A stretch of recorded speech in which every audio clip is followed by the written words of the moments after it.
Welcome to Great Mondays Radio. I am so excited to have today with me the CEO of Costa Rica Call Center, Richard Blank. He is a Philly boy who moved to Costa Rica to set up shop and has done some really incredible things when it comes to building a call center and a culture in a call center. So welcome, Richard. It's so good to have you. When did you first feel like you understood or that it became apparent that culture was important in business? Was this something you were always aware of, or did it dawn on you when you first started your own business? Tell me the story. Well, it was really about positive reinforcement when I was a little boy. But before I tell you my story of twists and turns, Josh, I can't thank you enough for having me as a guest today. I love your show. Great Mondays Radio. Wait till I share some stuff with you and your audience. But I grew up from a very generous family. And during, I guess, the winter and the spring, we used to take trips. And so when I would leave the United States, and especially going south to, let's say, Mexico, not only would I come back with at least 20 or 30 new vocabulary words, but besides just lying on a beach and playing games, the fact that there's this other culture, other language, and there was such a reinforcement as a child that I gravitated towards it. And I took it a step further. Instead of falling under the pressures we have with opinions and career expectations, I decided when I graduated the proud Abington High School to move to Arizona, study Spanish, and be a major at the university. And this momentum I had, Josh, took me abroad to Costa Rica when I was 27 years old, and it just hasn't stopped. Oh, that's amazing. So when we think about culture and what did you, when you set up your business, when you moved and you had decided I'm going to set up a call center, did you go in intentionally thinking about culture? And if so, what did that mean? And if not, when did that shift for you? I was a guest in this country. Prior to starting my own company, I was given the opportunity to work at my friend's call center for 4 years. So, Josh, I learned the business from the inside out. It's almost like putting your toe in the water and testing without any sort of repercussion. And so by learning the business, I got to see the good and the bad and the happy and the sad. And I learned what the agents were looking for. So when it came my turn to throw my hat in the ring in my mid-30s with maturity, impulse control, and some capital, I needed to balance the two. I needed to learn the labor laws, and I needed certain individuals such as accountants, attorneys, and human resources directors to assist me in that area. But on the flip side, there's a fun portion of my life. And I'm an avid collector of classic pinball machines, retro arcade machines that you see behind me, jukeboxes.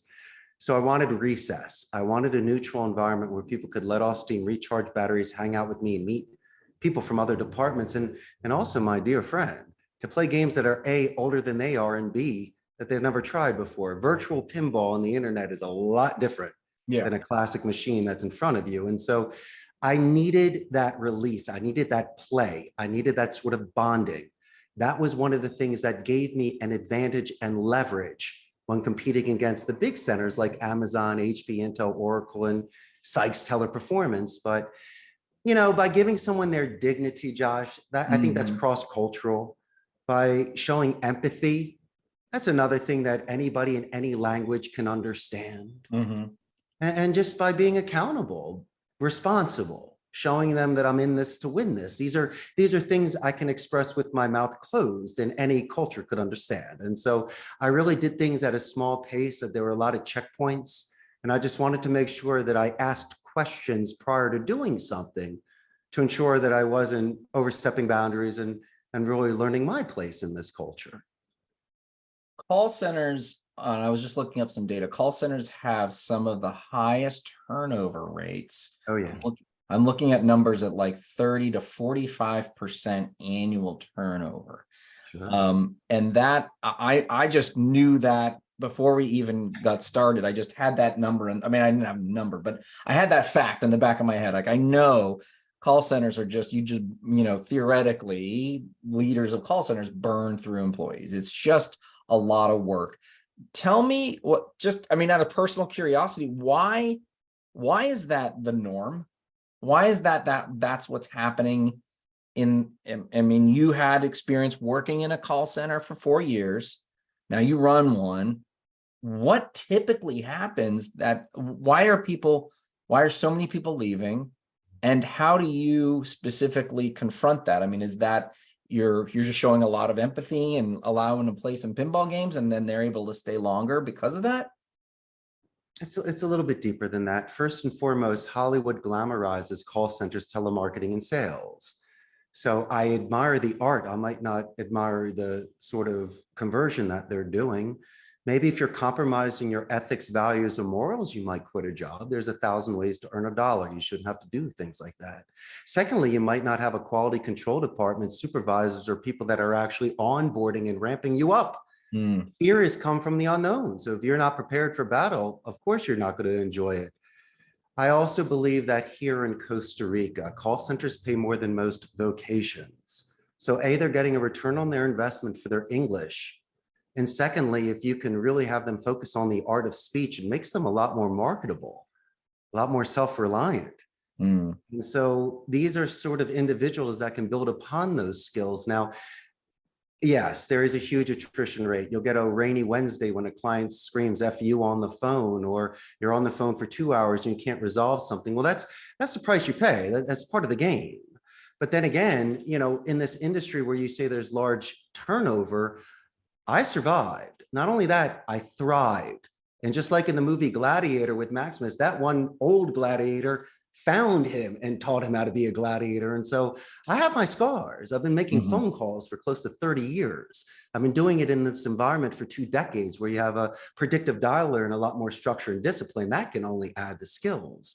But if you still see the art of speech, realizing that interpersonal communication is much more effective today than omni-channel non-voice support, which is chat and email. So imagine, my good friend, the frustration somebody has with the latency of getting a response or a resolution. They finally get you on the phone. Now they're screaming and cursing at you. Yes. Your fault, Josh. You're just on the front line. We've all experienced that, right? Yeah. That's one of the reasons why, my friend. Oh, that's interesting. So you're an advocate for being able to educate your team on the power of speech and engagement and conversation. Is there something that you might be able to share with our listeners who aren't necessarily running call centers, but are running businesses where people have to interact with one another as well as with their customers?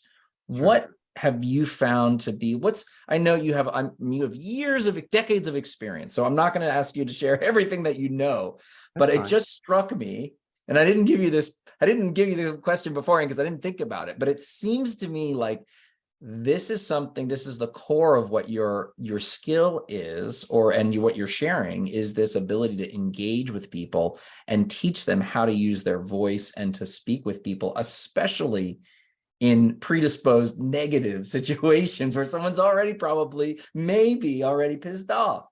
Of course, it is conflict management, but I'm going to mention earlier about interpersonal communication. It's much more effective because you can get an upsell. You might get a referral, right? You could possibly even get an exit interview from somebody just in case you're not doing something correctly. And so think about sort of the values that you get when speaking with somebody. These are things that are just natural. I'm not creating magic dust right now. And secondly, I believe in readjustments of tones. I mean, if you're making an outbound prospecting phone call and you start asking how Josh is feeling, you're going to sound like a salesman. They'll hang up on you. I believe in things like a company name spike. So I'm going to ask how Great Mondays Radio is doing today. It's going to throw you off a little bit.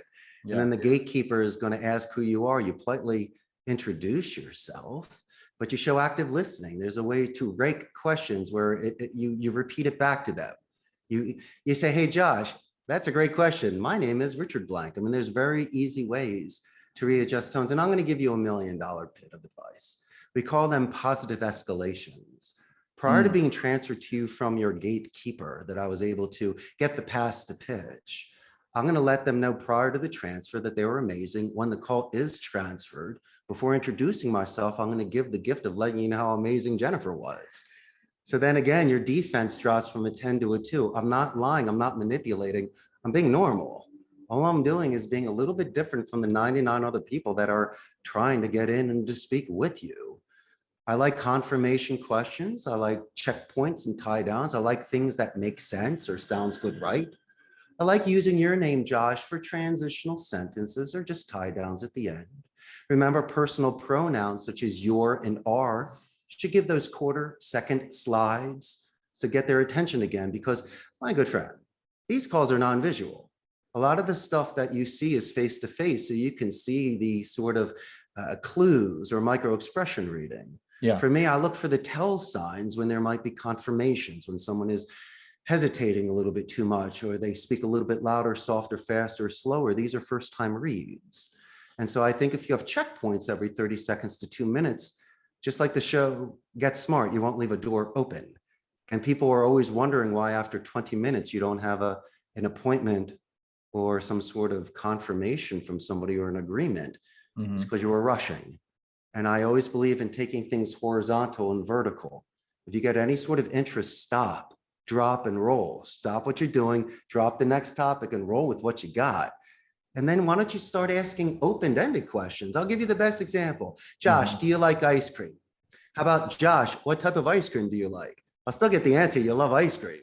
Now you're telling me it's triple scoops chocolate with Jimmy's on top. You might be able to stack answers, my friend. And in the philosophy of Wu Wei, this is wind in your sails and currents in the water. This is least resistance. So this is not forcing a hand that some people try to do in sales. It's if you look at yourself as an educator, and the philosophy is from an educated point of view, you make a decision.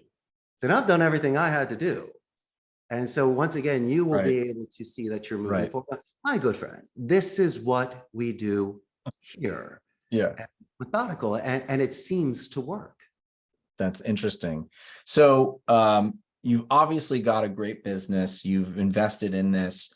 One of the things that my audience loves to hear about is learning moments. And that was why I was asking you about how they can engage and you know, what could they learn from you? What is a moment? And you can tell me either something that worked and you experimented with something with your culture that worked and we can learn from it, or maybe something that you tried and you said, you know what, good effort, that didn't work. What did I learn? It's very simple. When we were raised, the best coaches were the ones that called the balls and the strikes. Let you know if your tie's off a little bit, and a best friend tells you if you have mustard on your face. Also, being from Northeast Philadelphia, I can give you a heavy dose of Philly guilt. I'm gonna hey, Josh, you know you're better than that. Come on, last week I saw you do 15. I'm gonna call you out on it. I'm also gonna do whatever it takes for you to go to distance and win. I was mentioning earlier my medium of a gamification culture.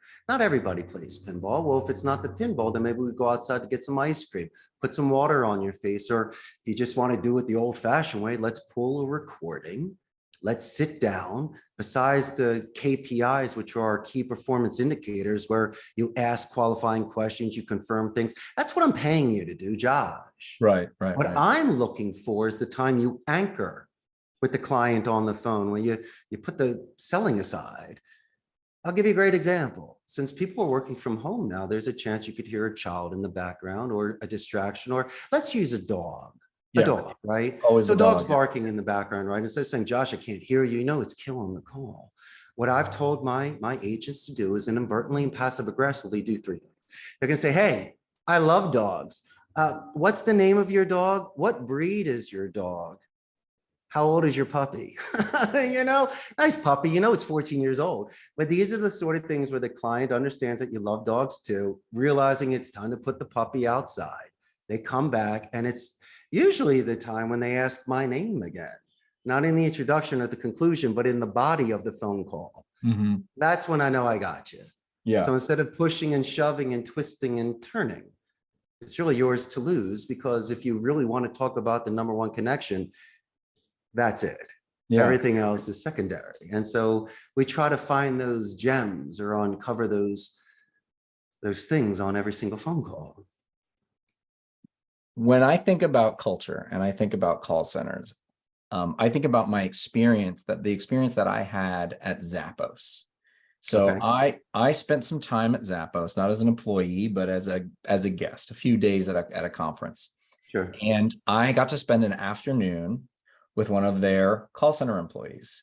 Okay. And the story that they absolutely, the dog is definitely one of the key things, and you pick up on that and they're trained.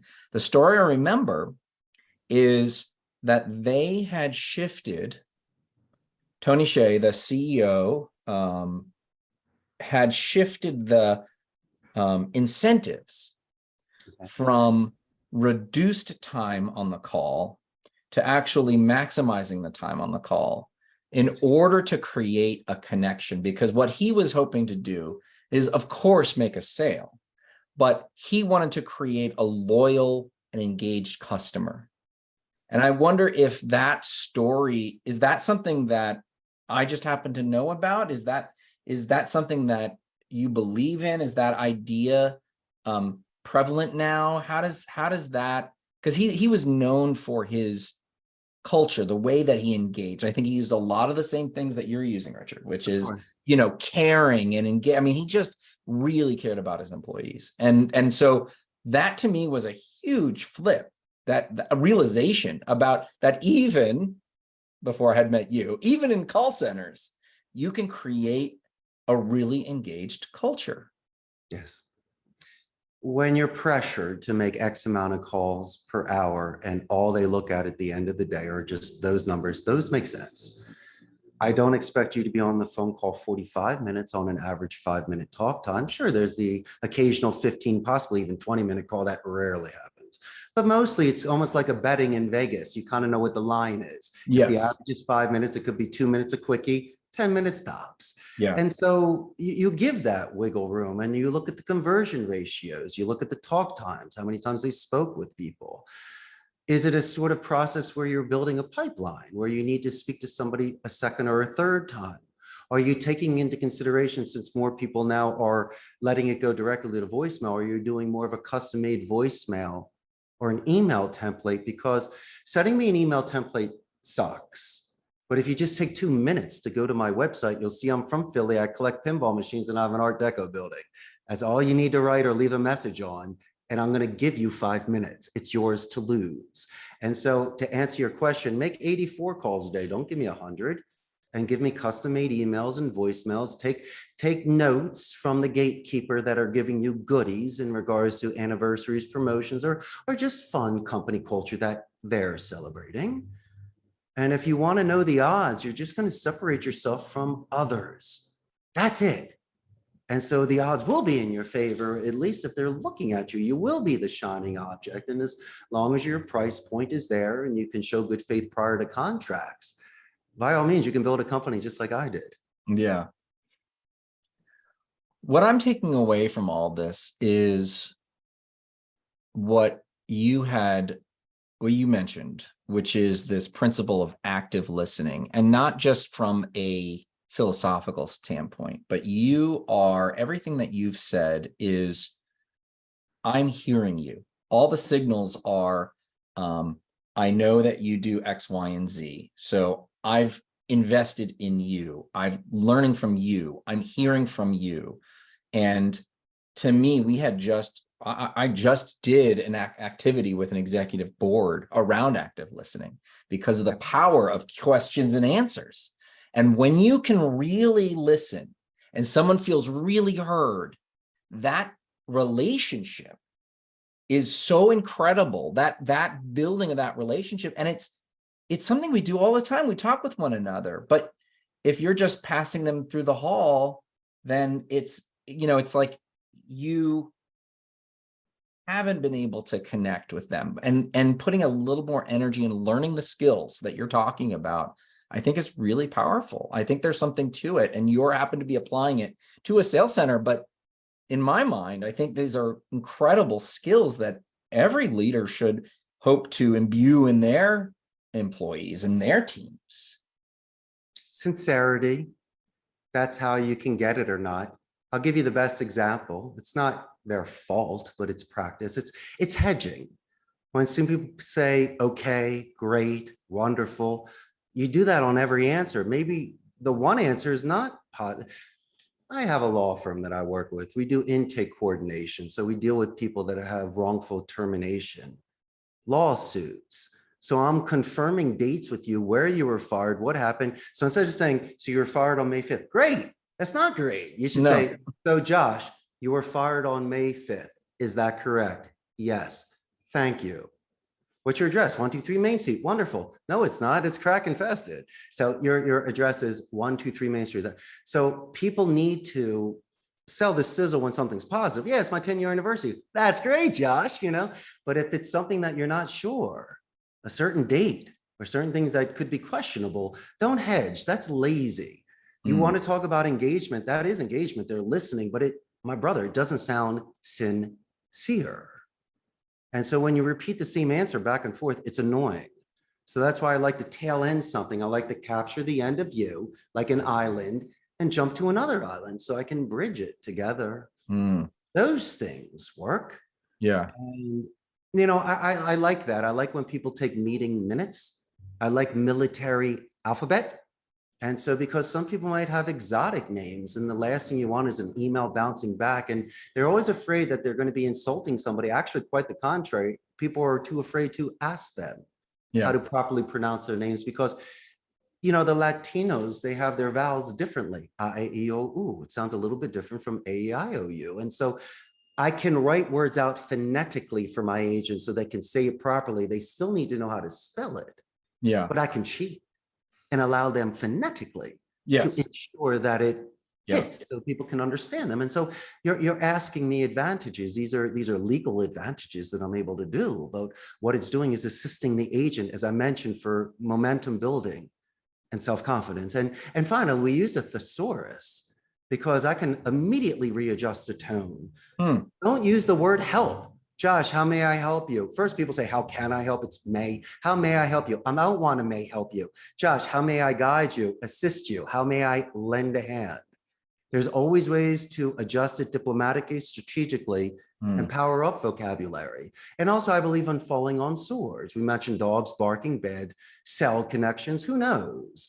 I'm going to say, Josh, for my clarification, was it ABC or 1, 2, 3 when your dog is barking like crazy? So fall on certain swords to avoid any sort of ego defenses or people losing their frustration, realizing it's their end that needs to be adjusted because of the distraction. And so there are ways you can do this without insulting people and keeping the tone positive. So I can't end our call, our episode here without asking about AI, chat GPT, voice support, all of the automations. And you mentioned it before, and clearly you're a believer in and have invested your career in humans. Are there opportunities that you're looking to incorporate more automation, more AI? Or do you believe that it is more, there's not, the value that you provide can't be augmented or can't be supplanted with this new technology?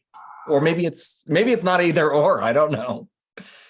You remember the pen pal letters you got back in the day growing up? Yes, absolutely.